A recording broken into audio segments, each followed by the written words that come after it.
এটা আসলে কয়েকদিন পরে বিষয়টা খোলাসা হয়ে যাবে সবার সামনে, কিন্তু তখন বিষয়টা একদম মানে ক্রিস্টাল ক্লিয়ার হয়ে যাবে, একদম পুরোটা ক্রিস্টাল ক্লিয়ার, একদম পুরো পরিষ্কার পানির মতোই, একদম স্বচ্ছ পানির মতোই কিন্তু দেখবে সবাই যে বিষয়টা কী হয়েছে, বিষয়টা কী হয়েছিল এবং বিষয়টা কী হওয়ার ছিল এবং কারা করেছে, কিভাবে করেছে, কেমনে করেছে, এত ফ্ল্যাশ আউট হয়েই যাবে।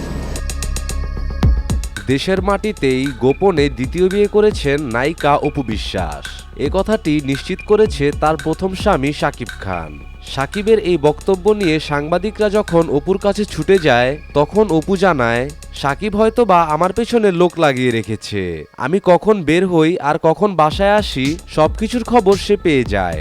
আমার বাসার দারোয়ানকে আমি সন্দেহ করছি। তাই নাকি?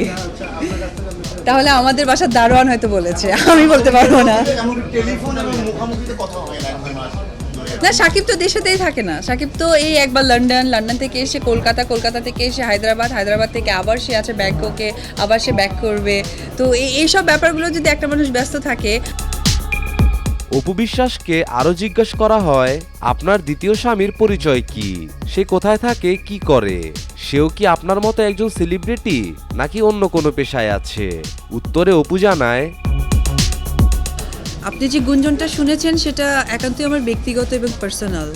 সো এই ব্যাপারে আমি এইখানে বসে কথা বলতে চাই না। যখন ব্যক্তিগত সময় হবে, ব্যক্তিগত টাইম হবে, তখন অবশ্যই আমি আপনাদেরকে আবারও একবার নক দিব। আমি মনে করছি এটা টোটালি ব্যক্তিগত, তো এর জন্য সম্ভাবনা আছে বা নেই কোনোটাই আমি ক্লিয়ার করতে চাচ্ছি না। অপুর মুখে এসব কথা শুনে আর চুপ থাকতে পারল না শাকিব খান। তিনিও নিজের মুখে লাগাম ছুটিয়ে দিলেন। তারপরেই শুরু করলেন অপুর বিরুদ্ধে কথা বলা।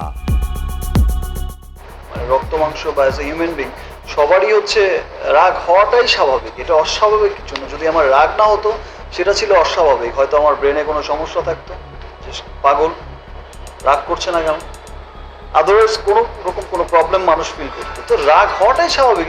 এমন একটা উদ্ভট, একটা উইয়ার্ড একটা ঘটনা, এমন একটা চক্রান্ত, একটা ফাঁদ, আমি বুঝে গেছি যে ইটস এ ট্র্যাপ, এবং এই ট্র্যাপের মধ্যে অপু হয়তো না বুঝেই পা দিয়ে ফেলেছে। সো বাট কিছু করারও নেই। এবং আমি আমার ছেলেকে যেভাবে এন্ট্রি করাতে চেয়েছিলাম, সেটা আসলে আমি তো ঘুমিয়েছিলাম, আমি যেহেতু ইন্ডিয়া থেকে এসেছিলাম কাজ করে, ওভাবে আমি কখনো তার এন্ট্রিটা আমি দেখতে চাইনি। বিকজ আমি চেয়েছি তাকে আমার মতো করেই প্রেজেন্ট করতে, সবার সামনে সবাইকে ইনভাইট করে, সবার দোয়া নিয়ে একটা অন্যরকম প্রেজেন্টেশন চেয়েছি। তো সেটা যখন হলো না, আমি এরকম একটা বিষয় দেখলাম।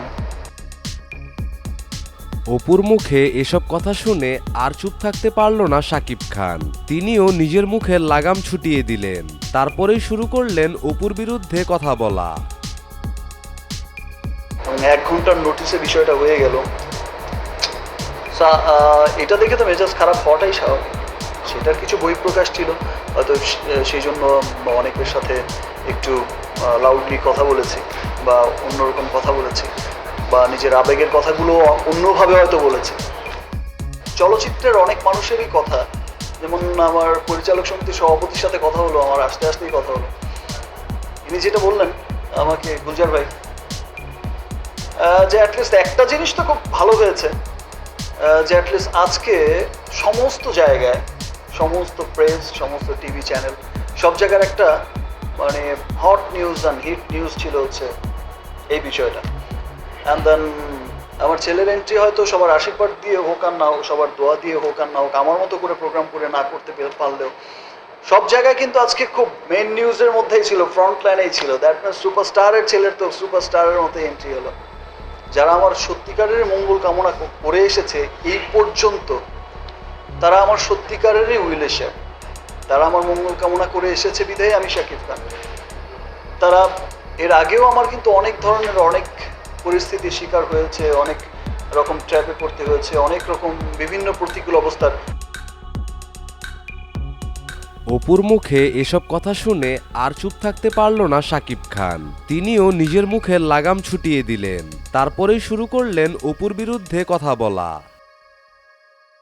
আজকের এই অবস্থান তো আর আমার এমনিতেই আসে, অনেক কাঠখড়, অনেক চড়াই উঠে পেরিয়ে তো আজকে আমাকে এখানে আসতে হয়েছে। আবার আজকে থেকে এখন এই লাস্ট 1 ইয়ার থেকে যে আবার ক্যারিয়ারের একটা যে নতুন চেঞ্জ এসেছে, নতুন একটা উদ্যমে চলছে, শাকিব খান চলছে মানে পুরো বাংলাদেশের ইন্ডাস্ট্রিকে নিয়ে চলছে, ফাইন।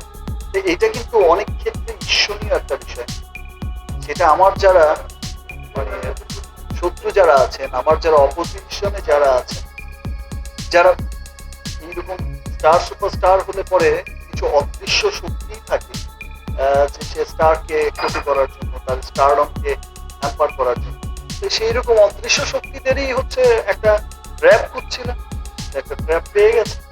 সেই ট্র্যাপে হচ্ছে নিজের মানুষটাকে দিয়েই হচ্ছে সবসময়, কিন্তু কাছের মানুষকে দিয়ে মানুষ ক্ষতি করতে পারে সবথেকে বেশি। তো কাছের মানুষটা যে এত ওরকম এত মানে বুঝে না বুঝে যে এমন একটা ট্র্যাপে পড়ে গেল, পা দিল, আজকে এরকম অবস্থা হলো, সেই সমস্ত বিষয়গুলো কিন্তু এখন দেশের মানুষ জানছে। সবাই কিন্তু বিষয়টা বোঝার চেষ্টা করছে যে একটা স্টার, একটা সুপারস্টার কিন্তু।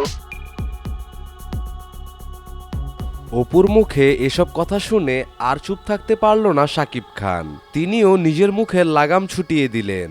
তারপরেই শুরু করলেন অপুর বিরুদ্ধে কথা বলা। সেই ক্ষেত্রে সুপারস্টার হোক, সে একটা রাইটার হোক, সে একটা সাহিত্যিক হোক, সে একটা বিজনেস ম্যাগনেট হোক, রাজনৈতিক সুপারস্টার হোক, যে যেই ক্ষেত্রে হচ্ছে সফল ব্যক্তি, সফল ব্যক্তিদের দুটা জিনিস পাশাপাশি চলে, নাম বদনাম। সে অলওয়েজ দুটা জিনিস ক্যারি করে চলে, নাম এবং বদনাম। তো সেটা কিন্তু মানুষ এখন বুঝতে পারছে। আজকে আমার ক্যারিয়ার শেষ হয়ে গেলে কি হবে? আমি আর সিনেমা করবো না, আমি চলে যাবো ট্রেড থেকে, আমি অন্য প্রফেশনে যাবে, অন্য কিছু করবো, অন্য বিজনেস করবো, বা দেশে থাকবো বা দেশে থাকবো না। আমার কি হবে? আমার কিছু হলো? আজকে টোটাল চলচ্চিত্রের একটা শূন্যতা তৈরি হতো আবার। আজকে যেই দিকে চলচ্চিত্রের একটা ফ্লো, উপরওয়ালারই রহমত, আল্লাহ তাল্লারই কৃপা, আল্লাহ তাল্লারই দয়ায় হচ্ছে, কিন্তু একটা উসিলা তো লাগে। আজকে আমরা যেখানে চেষ্টা করে পুরো পৃথিবীতে শাকিব খান বাংলা সিনেমাকে চালানোর জন্য ঘুরে বেড়াচ্ছে, আজকে মন্ত্রী মহোদয়কে নিয়ে মালয়েশিয়াতে গেলাম। অপুর মুখে এসব কথা শুনে আর চুপ থাকতে পারল না শাকিব খান। তিনিও নিজের মুখে লাগাম ছুটিয়ে দিলেন। তারপরেই শুরু করলেন অপুর বিরুদ্ধে কথা বলা। আজকে কানাডায় সিনেপ্লেক্সে ছবি রিলিজ হচ্ছে, আজকে অস্ট্রেলিয়ায় রিলিজ হচ্ছে, মিডল ইস্ট রিলিজ হওয়ার প্ল্যান চলছে। আজকে বাংলাদেশের একজন সুপারস্টার, আজকে পশ্চিমবঙ্গের সুপারস্টার হচ্ছে, সেখানে হচ্ছে অনেক বড় বড় প্রোডাকশন হাউস তাকে নিয়ে বড় বড় কাজ করছে। তো এই যে বিষয়গুলো যে বাংলা ট্রেডটাকে স্প্রেড আউট করছে, আজকে আমি কাজ করছি, কালকে আরেকজনের রাস্তা খুলে যাচ্ছে। সো এই জিনিসটা তো একটা হুমকির মুখে পড়তে পারত ভয়ঙ্কর আকারে। ইটস এ ট্র্যাপ, এটা তো বোঝাই যাচ্ছে। আদারওয়াইজ 1 ঘন্টার নোটিশে একটা মানুষ এরকম হতে পারেই না। আর একটা মানুষ অনেক সময় অনেক কিছুর উস্কানিতে হোক, যে কোনো কিছুতেই হোক, হয়তো বা পা দিয়ে ফেলতেও পারে, বা এটা আসলে কয়েকদিন পরে বিষয়টা খোলাসা হয়ে যাবে সবার সামনে, কিন্তু তখন বিষয়টা একদম মানে ক্রিস্টাল ক্লিয়ার হয়ে যাবে, একদম পুরোটা ক্রিস্টাল ক্লিয়ার, একদম পুরো পরিষ্কার পানির মতোই, একদম স্বচ্ছ পানির মতোই কিন্তু দেখবে সবাই যে বিষয়টা কি হয়েছে, বিষয়টা কি হয়েছিল, এবং বিষয়টা কি হওয়ার ছিল, এবং কারা করেছে, কিভাবে করেছে, কেমনে করেছে, এত ফ্ল্যাশ আউট হয়েই যাবে। বোঝাই করেছে, আমি ক্ষমাসুন্দর দৃষ্টিতেই দেখেছি। আমি আচ্ছা ভুল হয়ে গেছে, হতেই পারে, ফাইন। যেহেতু আমার ছেলের মা আসে, তো আমার কাছে ওনার একটা সম্মানের একটা বড় আসন আছে, বড় একটা জায়গা আছে। তো সেই দিক থেকে আমি অনেক সম্মানের দিক থেকেই তাকে রেসপেক্ট দিই বলছি। It's okay, fine. আর ফিউচারের যে বিষয়টা, ফিউচার না আমি জানি না কেউ জানে, ফিউচারটা ফিউচারের উপরই ছেড়ে দিই। জাগো জাগো